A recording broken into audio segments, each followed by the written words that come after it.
Hello po, magandang umaga sa lahat. Welcome sa ating Friday market briefing. So to start, let me share my screen with you. Ayan. Ang aga-aga nagtitingin ako ng cake.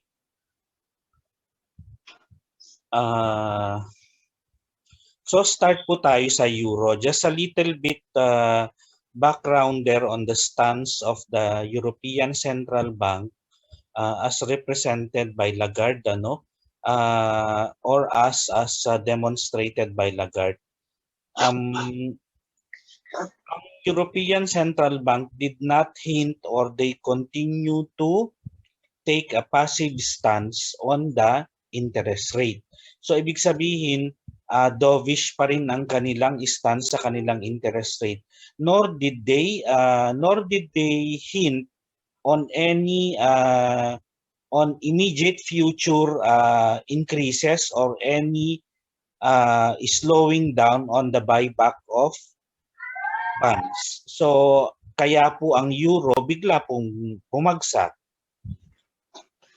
nung just right after nung speech ni Lagarde, bumagsak po ang euro. So ngayon po ang euro nagpapakita na naman ng kanyang pagbaba. Ano po? So bakit natin sinasabi na baba ang euro? If you would look at your daily chart, ayan, kung titingnan mo kasi ang daily chart mo, nasa resistance ka ngayon. Ito po yung resistance.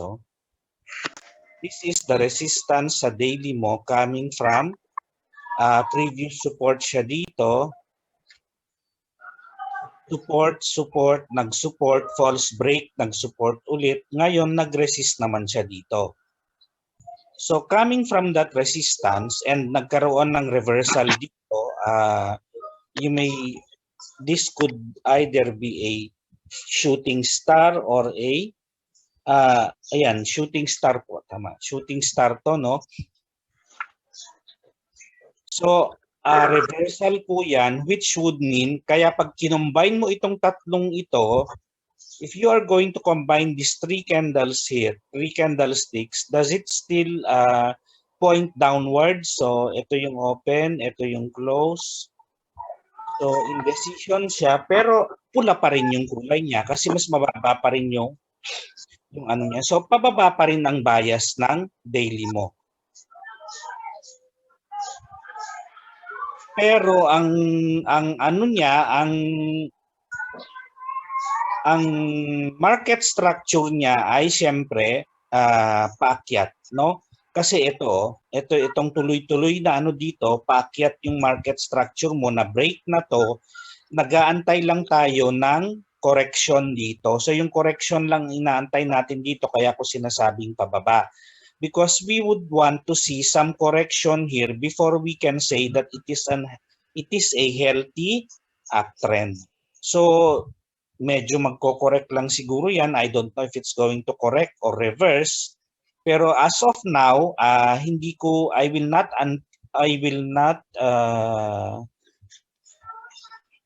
not get ahead of the prices, but I will just say kung ano yung nakikita ko ngayon. So paakyat po siya. We are expecting possible correction because of the price action here and the presence of a resistance at this level. So if you look at your smaller time frame chart, maghahanap ka ngayon ng possible na selling mo. So ang possible selling area dito is this one, the 2052 area. So since malayo ka sa 2052 ngayon, and the price is moving above your 50 and 200 day. So ang ano mo talaga dito, ang tingin mo, 'di ba, magka-kontra sila kasi ang iniisip mo, ang bias ng daily mo may baba ka. Pero ang bias naman ng 4 hours mo is up pa rin ang trend mo. So you cannot get a ano here dito sa mga moving average mo ng possible na area of value natin for us to be able to sell. Kasi nga po, ito po is pointing on the upside. Kasi kung makikita nyo, these are supposed to be taken as, yan, itong mga price levels na to are supposed to be taken as support areas for any correction, no? Any correction going down, these areas will act as a support area. So, tingin tayo sa smaller time frame ulit.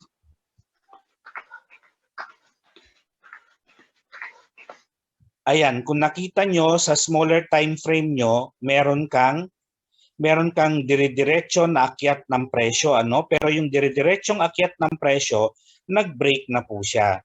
So nung nag-break na po siya, nag-correct na siya, nung nag-break na po siya at nag-correct siya, ito po dapat yan. Yan, nag-correct siya dyan. So malamang itutuloy uli niya yung kanyang pagbaba. Ano po? Dahil nakapag-correct na siya dun sa trend line, so ang target po niya, if we sell at this price level, if we sell at this price level here, at 2025, sell at 2025, ang magiging target mo, parang mali yung nadangkal ko. 19, ayan, it should be 1915. Hindi 1950. O mali yung naisulat ko. Yan, 1915 ang target mo. Ang cut loss mo is 30 pips because ang hourly ATR mo ay 15. Yan, so yan, dito po yung cut loss natin.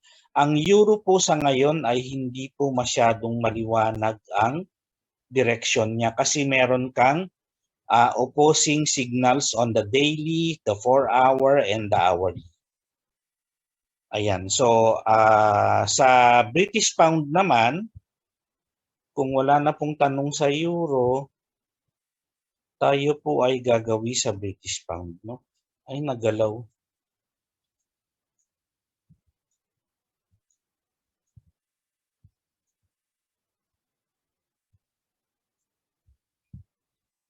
Ang British Pound, if you look at the daily chart,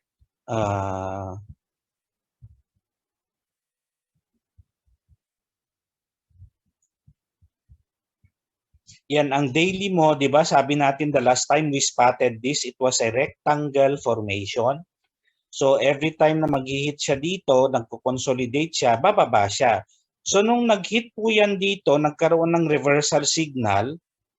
Ayan, ito yung reversal signal niya. It's Harami. I recall saying this as puntis as I recall how Ma'am Joanne described this. So yan po, pababa po ang market, sinabi natin noon, selling. So nagbago ang isip niya before the closing, inakyat din niya ulit. But the following day, tinuloy po niya. So binaba pa rin po niya. So ang danger lang dito is you may either want to this could become a possible kasi lahat sila nasa itong tatlong to. Itong tatlong bar na to ay nakapaloob siya sa belt line na isang malaking paakyat. So this can all become a possible falling tree methods.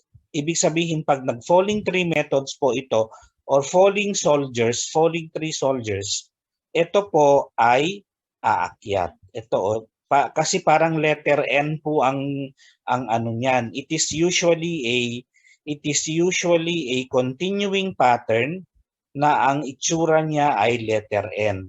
So today might be kasi nasa support siya, it might go up. Or you can also look at this from the perspective of combining your three candles. If you combine your three candles, pag ito yung opening mo, ito yung closing mo, so halos pareho na sila, this can become now your this can become a ang tawag doon, dark cloud cover. So kung dark cloud cover po siya, reversal po siya pagdating po dito. So ngayon, titingnan mo ngayon, meron kang dalawang possibility. Meron kang dalawang possibility of one pointing up and one pointing down. So what do you do now? How do you refine yung mga signal that is being given by the market? So what you need to do is you go to smaller time frame. Yan, titingnan mo ngayon kung merong market structure na nag-break sa smaller time frame mo. Yun po yung titingnan po natin. So dito po, dito sa ano natin, dito sa ginagalaw ng 4 hours natin, meron na bang, is there a market structure na nag-break dito?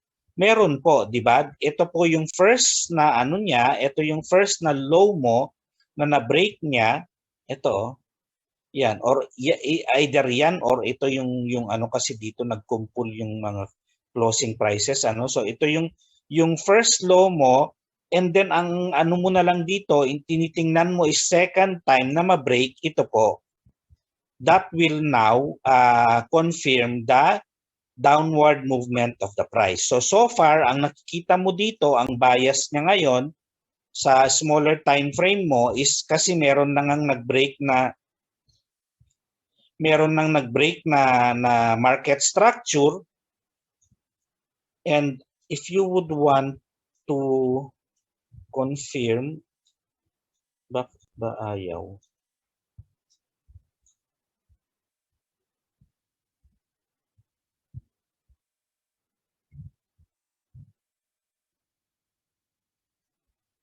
So using trend lines, wala pa rin, ano po? So medyo hindi but the market structure is more, it is given more weight, ano po? So as compared with trend lines, mas ano po ang market structure. So yung market structure natin na break dito, half signal, pababa, wala pang confirmation to. So by the time na mag-break ito, saka siya mabibigyan ng confirmation. So if you look at your hourly chart, going to your smaller time frame chart again, since merong trend line dito, understandable na mag-correct yan dito. So pagka nag-correct yan dito, most likely ang selling opportunity will come here at 38.89. So pagka nagpakita po ng reversal dito, that's the time na pwede ka mag-sell. Hindi porke umabot dito ang presyo, magse-sell ka na. Hindi mo gagawin yan primarily because conflicting ang mga signals mo sa market. Merong nagsasabi ng up, merong nagsasabi ng down. It's not a clear-cut case. Ano po? So dito mag-aabang tayo ng reversal signal dito. So if we see a reversal signal here, or we see a reversal signal here, dito mukhang magre-reverse na rin dito. So either of these three, kung saan magpapakita ang reversal signal, yun po yung kapatol-patol. Ano po? So dito, pagka nag-close ito ng, actually, kung pareho ang high nito, pareho ba ang high niya? Ang high niya ay 38.62, ang high 38.62. Yan, pareho po sila ng high, ano? This could qualify as a tweezer formation coming from this. Coming from your 200-day moving average. So ang sinasabi ko lang dito, this could be a possibility that this will now pave the way for the breaking of this trend line. So pagka nag-break po yan,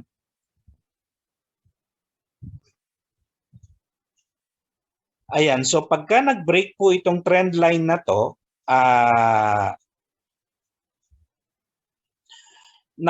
mako-confirm yung downtrend ng price natin, no?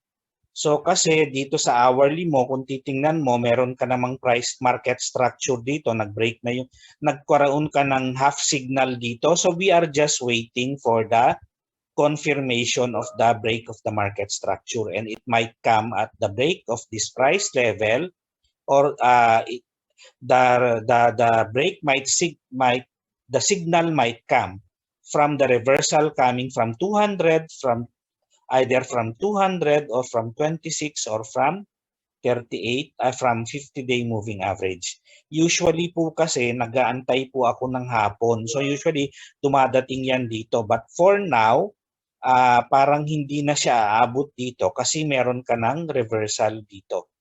So pagka ito po ay nag-close ng kapareha niya, magiging reversal po yan, or any of the reversal signals that you know in your candlestick pattern. So either maging harami ito, maging dark cloud cover ito, or maging engulfing pattern ito, lahat po yan ay reversal pattern that will send a signal on the downside. So kaya po ang atin pong is we sell at 38.70, which is ang 38.70 po, ito po yan ata kanina. Yan, so ang 38.70 po ay tinitingnan natin ito. Bakit po yan yung pinili natin? Kasi 'di ba sabi natin, whenever the market is consolidating, it is usually the 26-day moving average that carries the market, that carries the consolidation, or that carries the price away from the consolidation. So yun po yung inaano natin dito. Kaya po 38.70 yung pinili natin. Kaya po itong green yung tiningnan natin.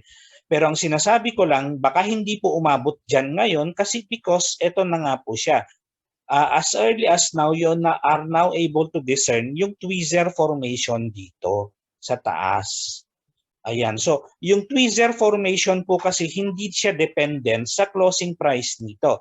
Unless na ito ay umakyat before the closing time, umakyat ng nilagpasan yan, that will be another story. But while it is not, it does not move way past your opening price, then the tweezer formation is intact. Yan. So kaya po ang ano natin sa British pound is 38.70, ang pwede niyang puntahan is 37.15, ang cut loss mo is 39.06. Hindi rin po masyadong maliwanag ang tinatahak ng British pound sa ngayon. Hindi siya maliwanag primarily because of the signal, but if you look at the price pattern, it should target the 36.75 area. So kung price pattern lang po yung ating magiging basis, it should, pero hindi naman ganun po ang technical analysis eh. You have to, as much as possible, you have to invoke all the possible applicable concept doon sa ina-analyze mo, because the more na nagtutugma, the more na maraming concept na tumutugma doon sa direction ng market, mas may likelihood na yun ang pupuntahan ng market. So ang sinasabi ko kaya po siya mixed signal dito po is because this could become a falling tree method, or this could become a, if you combine the candlestick here, this could become a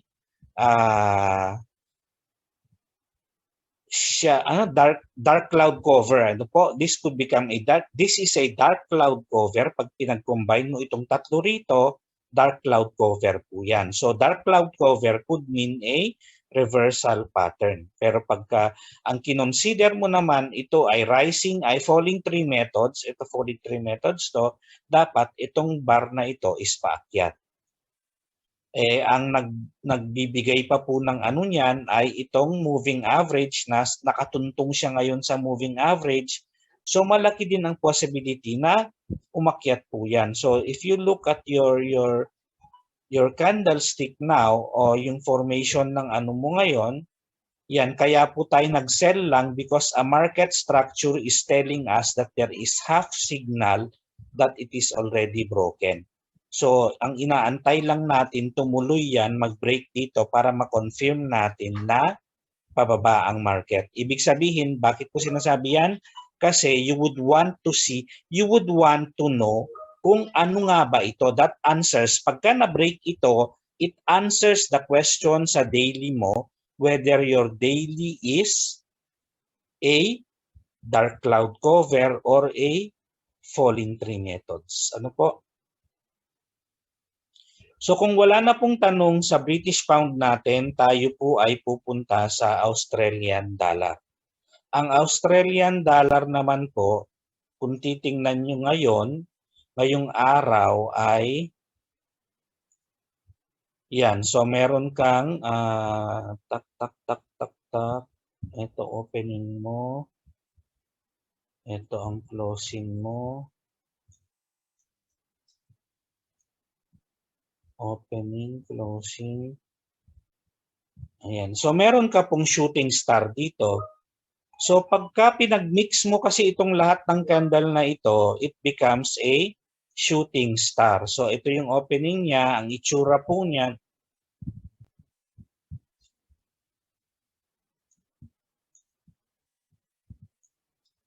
How about po daily bottom sa daily GU po? GU, ano pong GU? GBP po ba? Or AU po yung tinatype nyo? Is it AU or ano po yung GU? Hindi ko lang po mag-get. Po? GBP USD po, sir. GBP USD sa daily po. Tingnan po natin ulit. Silipin natin. Thank you, sir. Okay po. Ayan. So ang ano po dito, ang double bottom ba yung tinatanong ni ma'am? Saan ba yung chat? Ayan. Daily double bottom. Ang double bottom po dito ay ito po at saka ito. Kasi ang parameter po ng double bottom natin, ang qualifier ng double bottom natin, there should be a valley in between your double bottom. Yan. So dapat merong valley yan or merong tinatawag na merong recess or merong in this case, meron ka dapat concave ba ang tawag dito? Yung paakyat yung umbok kasi ang convex, 'di ba? Yung pababa ang umbok. Hindi ko na po alam. So nalito ako. So basta concave, ito yung yan, concave. Ito concave to, 'di ba? So yeah. Concave po ito. So meron ka dapat concave recess in between the double bottom. So ito meron kang concave dito na area, so this qualifies as a double bottom. Kaya nung nag-hit po siya, umakyat po siya. Yun po yung implication ng double bottom po dito. Pero kung titingnan natin by rule of double bottom, ang sukatan po dapat nito kung gaano po kataas yung double bottom mo, ganun po dapat yung hala, nag-lecture na ako ng technical analysis. Kung gaano po gaano kataas yung double bottom mo, ganun din dapat yung tatahakin ng presyo. Pero dito, meron kang existing na price pattern formation which is a rectangle formation. Kaya po, yung pag-akyat po niya dito ay naharangan. So hindi po umabot yung kanyang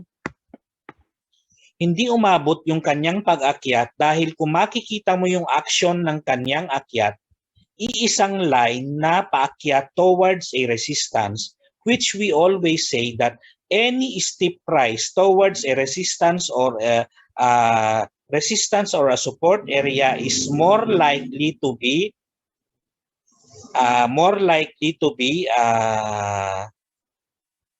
met with more likely to be rejected by the presence of the resistance or a support area. Ano po? Ayan. So ito po, dito, umakyat po siya ng one single stroke na resist po siya dito. Kaya hindi po tayo makaka-expect ng by mere action of the candlestick ng price, hindi po tayo makaka-expect na magbe-breakout po siya. Kasi nga po, resistance ito, yung galaw niya dito, ang nakakapag-break po kasi niyan dapat kung pagalugad ang kanyang, ibig sabihin kung parang nilagari niya yung kanyang pag-akyat, yun po yung masasabi natin na decisive yung pag-breakout ng market. Ayun po. So wala pong dito po ang double bottom, ito po. So yung implication ng double bottom is dapat hanggang dito ang presyo. Bakit hindi siya umabot dyan? Kasi meron kang resistance dito at yung previous na galaw ng market mo prior to reaching the resistance ay masyadong matarik. So that should have told us na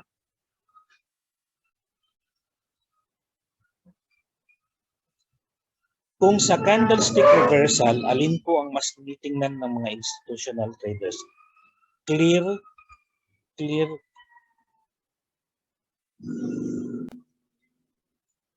Ay, yung combining po at saka yung clear, ma'am, is yung ano po nila, yung application po nila is contextual. Ibig kong sabihin ng contextual ay dapat po base yan sa market structure. So kasi dito, kaya po tayo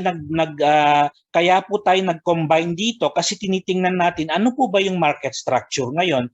Ang market structure ngayon ay consolidating. It is neither going up or going down.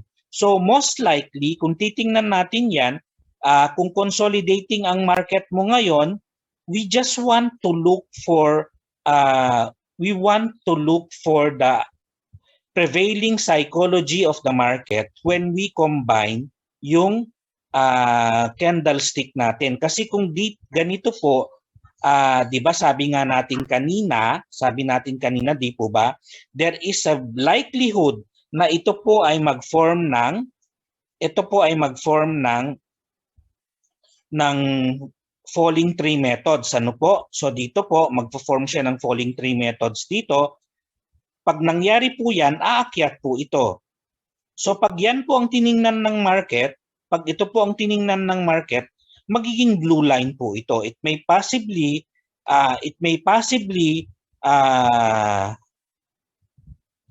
retest the 1.4 area. Pero since it is tinitingnan natin, 'di ba, ay nasa consolidation siya ngayon. Ano ba ang sinasabi nito sa akin? Ano ang sinasabi nitong candlestick na ito sa akin? So, you might want also to explore the possibility. So, you want to explore the possibility na if you for you to be able to explore the possibility of what it is saying, aside from the clear na baka pwedeng falling tree methods to, or baka when you combine the candlesticks, baka instead of falling tree methods, it is telling you that it is a dark cloud cover. So alin ba sa dalawa?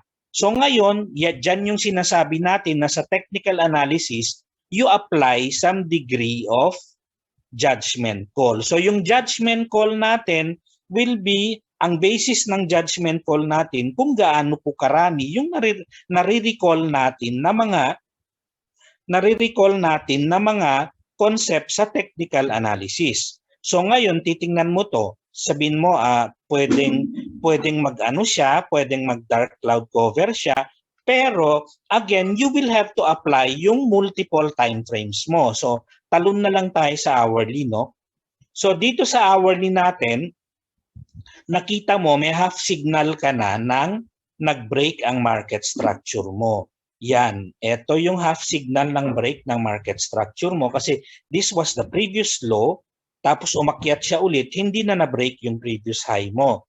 So nag-consolidate siya dyan, tapos bumaba siya, no? Pagbaba niya, ang tinitingnan natin ngayon ay umaakyat na naman siya. Bakit siya umaakyat? Kasi support level ito ng that has been happening in the previous hours. So kinonect mo to, nag-false break dito, so it reinforces the idea that this is a support level. So pagka yan ay nag-reverse po ngayon dito, anong ibig sabihin yan?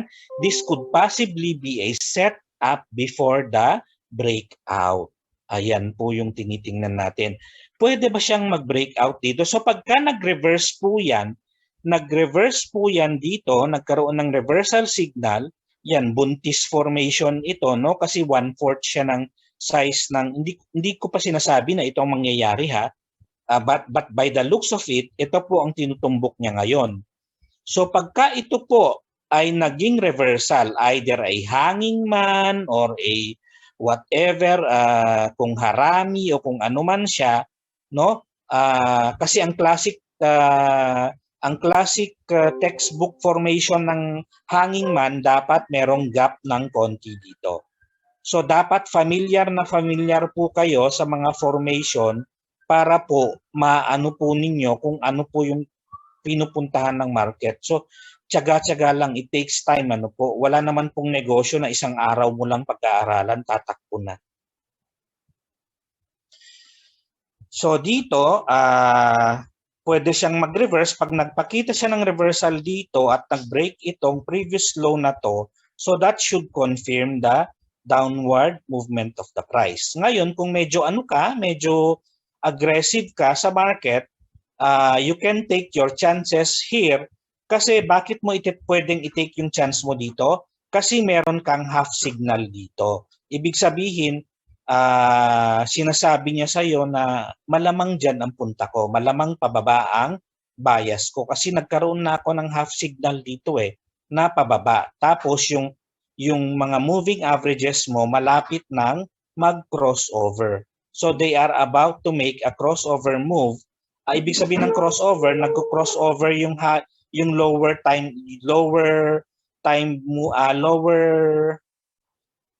smaller moving average mo sa higher moving average mo, ano po?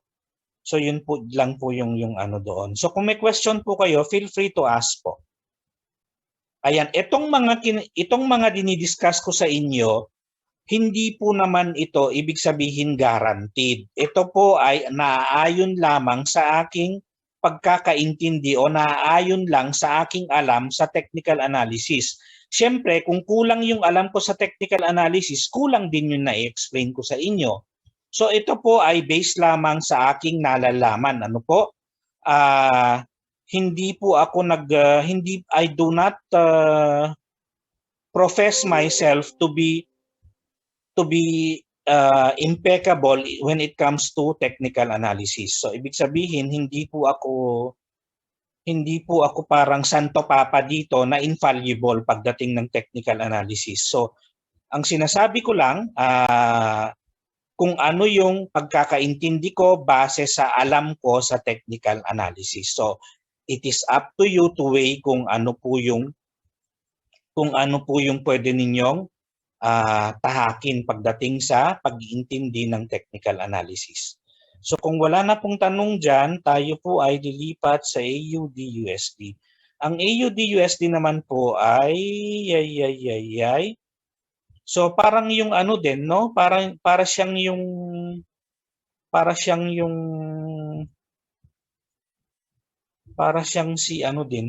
si may pagkakahawig. So this one is if you look at this is a broadening formation which is the reverse of a triangle formation. Ito po parang binaliktad na triangle para lang po maging maliwanag sa ating lahat. Yan.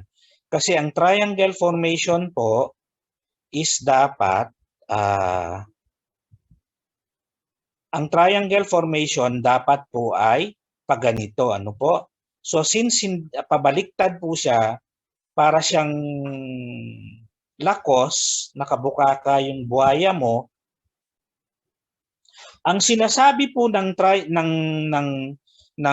broadening formation with the flat side is ang bias niya ay ang breakout ay kung saan ang flat side. So dito po ang flat side, so dyan yung breakout. And then what will carry the price away from the consolidation since you are in a consolidation pattern? It's the 26-day moving average. That's why we are setting our selling position at 77.24 area. Yan. So sell at 77.24, ang target mo is 76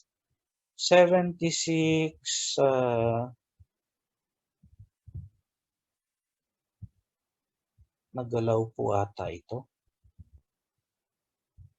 Yan. So 76.07. Yan, 76.07. Tapos ang cut loss mo is 30 pips which is 77.54. So kung wala na pong tanong dyan, tayo po ay lilipat naman sa USD JPY.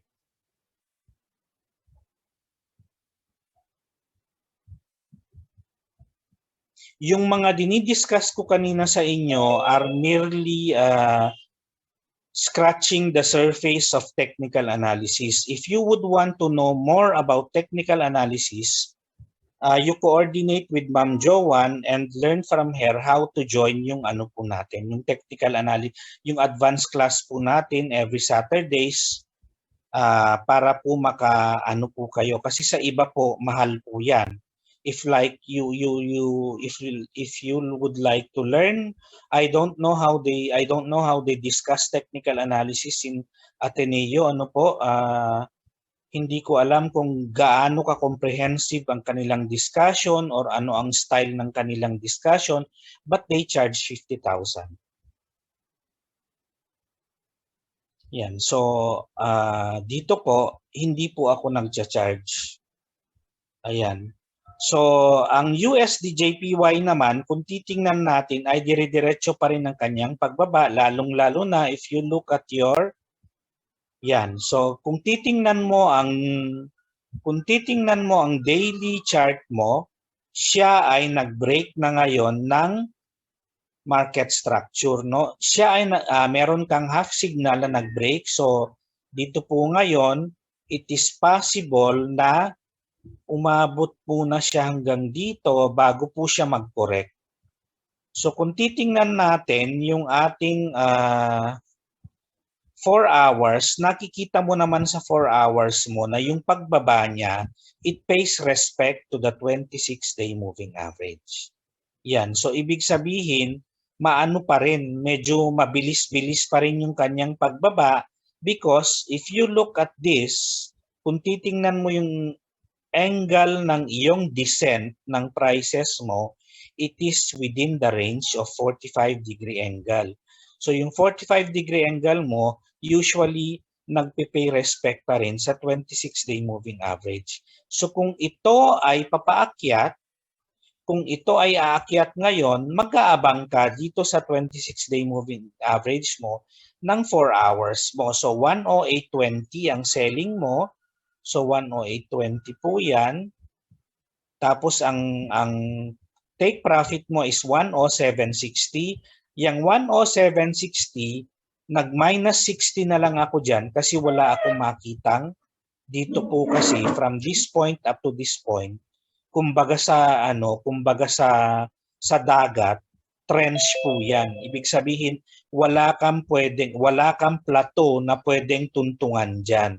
So it is a free fall area. So kung free fall area po 'yan, ibig ba sabihin sa isang araw gagalaw siya ng 200 pips? Hindi po, unless na biglang may mangyaring pumutok bigla ang pinasabog ang Tokyo Tower o inassassinate ang Japanese Prime Minister, which na hindi naman po sana mangyari. Ano po? So unless na ganun po ang mangyari, biglang nilusob ng China ang Japan, so yung mga malalaking nagkakaroon ng shift ang market psychology ng big time. So pwede siyang gumalaw. Pero if you are anticipating the market movement on a day-to-day basis, it is unlikely that it will move more than 60 pips. Kasi ang ginagalaw niya sa araw-araw ay 60 pips lang. Kaya po ang ine-expect natin na galaw ay kung papasok ka ng 104.20, assuming that will be the high of the day, 108.20, therefore, ang low mo na ina-assume mo sa isang araw ay 107.60. Kaya ang cut loss mo is 108.44. Yan, kung wala na pong tanong dyan, dito naman po tayo ngayon sa gold.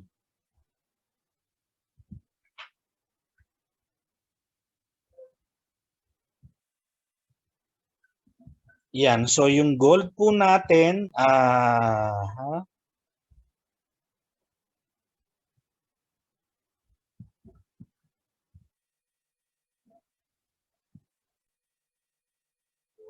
ang kalahati nito ay ito. So tama po ba ang kalahati nito ay ito? So if it closes more than half, it is a valid at saka kung titingnan mo ang high niya 1797.59 Ito 89, so spread lang ang difference nila. So this can qualify as a tweezer top formation na na-hit itong moving average na to. So kung titingnan mo, dapat ang bias nitong daily mo ay pababa. Ano po? Pero kung titingnan mo yung 4 hours mo, ayan. So yung walang nagbe-break na market structure. So mukhang paakyat pa rin po siya, no? Kasi yung sa daily mo is just signal. What would still matter is the market structure. Kaya po tayo laging tumitingin sa market structure natin kasi it is given more weight than the signals. Kasi po ito, yung daily natin, yan, bias lang naman yung sinasabi niyan eh. So ito, nahit yung resistance mo, nagkaroon ka ng reversal, it is not a guarantee that it will reverse. So you still have to confirm that with your smaller time frame. Sa smaller time frame mo ba meron kang break ng market structure? Wala ka namang break ng market structure dito, di po ba? So kung titingnan mo ngayon itong ano po ba ang nangyayari ngayon? So most likely magko-consolidate muna siya ng ilang oras. Ito po, kasi papakita ko lang ha. Yan. So nag-umpisa na siyang mag-consolidate diyan, ano po?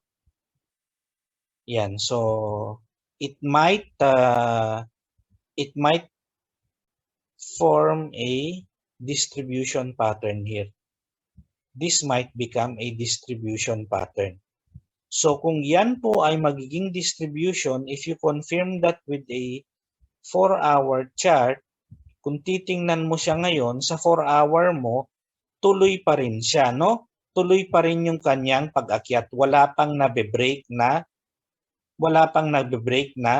market structure. Pero sa daily mo, ay sa hourly mo, kung titingnan mo siya, so saan ka ngayon? Ano ngayon ang magiging basis mo? Will you expect the price to go up or will you expect the price to go down?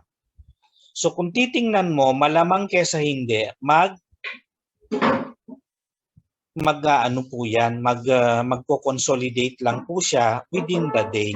So ang tinitingnan natin dito is most likely if it hits 1797 area, it sell. So if it hits 1777 area, buying po. So it's a consolidation.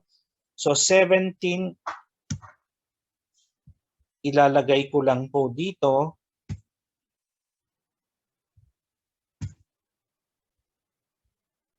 Consolidation. Ang bias po nito, may consolidation ka ha, pero ang bias mo, you look for the bias sa daily mo. Since meron ka nito, no, meron kang 200-day moving average na nakaharang dito tapos nag-reverse po siya. So pag umaabot po siya, ako usually ang ginagawa ko pag inaabot yung high kasi nagkaroon ng reversal dito, nagse-sell po ako because I'm more likely to think that the resistance will hold because of the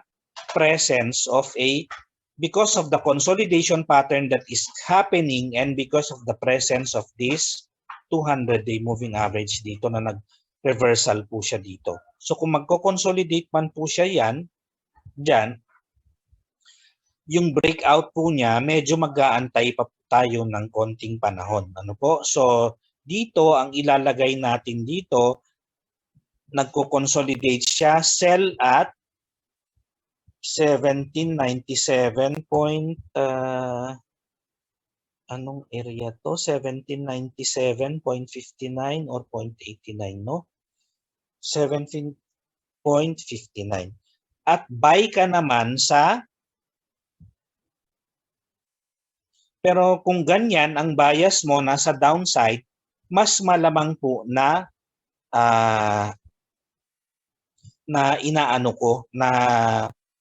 na ang tingin ko mas may chance, no? Mas may chance na bumaba po siya for today at least. For today. So kung ganyan po ang galaw ng market, ito consolidating tayo dito. Yan, so we have a consolidation here. 1777.39. So ang gagawin mo pag umaabot po ng 1777.39 is a buying area. Pero ang ano po, ang bias po ng market sa ngayon ay selling no po. So hindi ko na kayo i-confuse.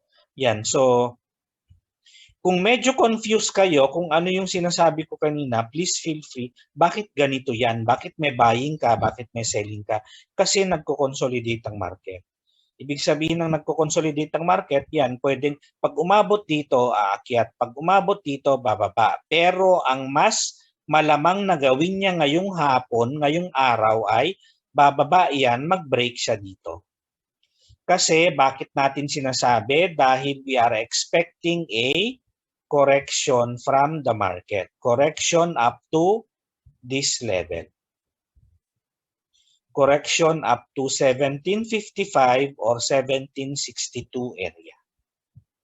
So yun po. So kung wala na pong katanungan, tayo po ay dadako naman sa ating Forex News. Sir, Yes, sir. parang parehas po yung SLN. Ano po? Yun pong SNTP sa gold na Ay, opo, hindi po. Yung TP po natin sa ano po, yung TP po natin, yung target profit po natin if we are going to sell at this area is ito po. So pagka naglagay lang po ako ng TP dito kasi most likely ito po yung tatahakin niya ngayong araw. Kasi ang bias nga ng daily natin is pababa po, di po ba? So kung ikaw naman ay magbabay, kasi aantayin mo pa itong presyong ito bago po dumating ito sa presyong dito, magte-take profit ka na. So kasi mas malapit ang presyo, if you look at the price now, it is more likely na mauuna ang 1797 area kesa ang, lipat ko lang, mas mauuna po ang presyo. On a daily scale, mas malapit po siya pero sa hourly nasa gitna po siya, no? So either which ang kanyang gagalawin. Ang kanyang igagalaw. So since ang bias na nga natin, sabi natin is ito, so malamang kesa hindi, before na dumating ang 5 o'clock, dito ka muna makakapag-sell ng mamayang hapon at 1797, and by the time na mag-take profit ka dito, pag umabot yan dito at nag-take profit ka, then you may opt to have a buying Pero para hindi po kayo malito, ililipat ko na lang po. Ay, yung yung cut loss pala, tama. Yung buy pala dapat ang nandito. So akala ko buying po kasi ito. Yan, nasa isip ko buying ito yung selling, ito yung take profit. That's why I didn't see anything wrong with it. So pero sorry po, cut loss po pala yan. Maraming salamat for pointing that out, sir. 1777.39 yung buying natin. So yung cut loss po natin is kung ilang ATR po from your entry area, from your entry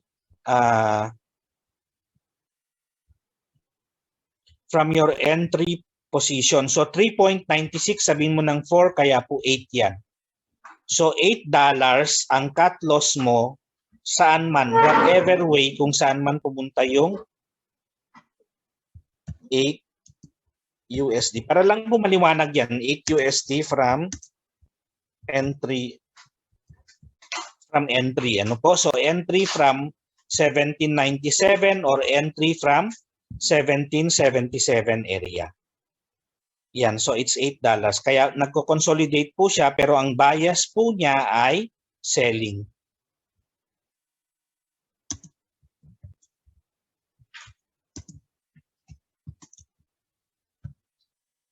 Yan, so kung wala na pong katanungan dyan, tayo po ay sisilip ng konti sa ating FX trade. Medyo overtime po tayo ngayon. Ano? Ha?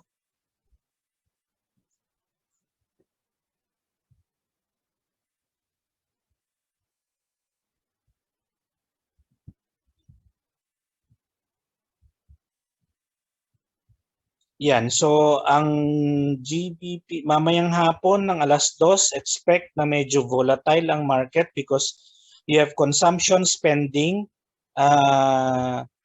from the UK side ng 2 o'clock. And then from 3 p.m., 3:30 hanggang, so medyo maraming data ngayon coming from the European continent. Meron kang manufacturing,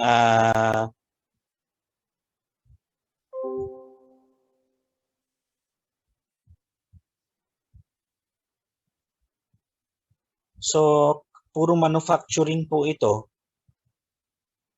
hanggang mamayang 9:45 ng gabi.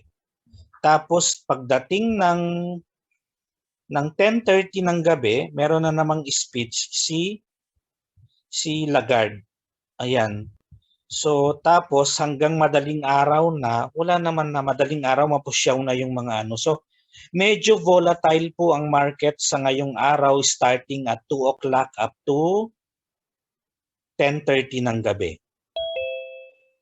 Yan. So karamihan naman po pagka ito mga expected na may mga expectations dito, usually they fall in line with the expectation sa market. Ano po? Kasi itong mga expectation na to, hindi naman po hula-hula yan. So pagka naging the same na yan, yung lumabas yung actual and expected ay pareho, most likely na i-trade na po nila yan.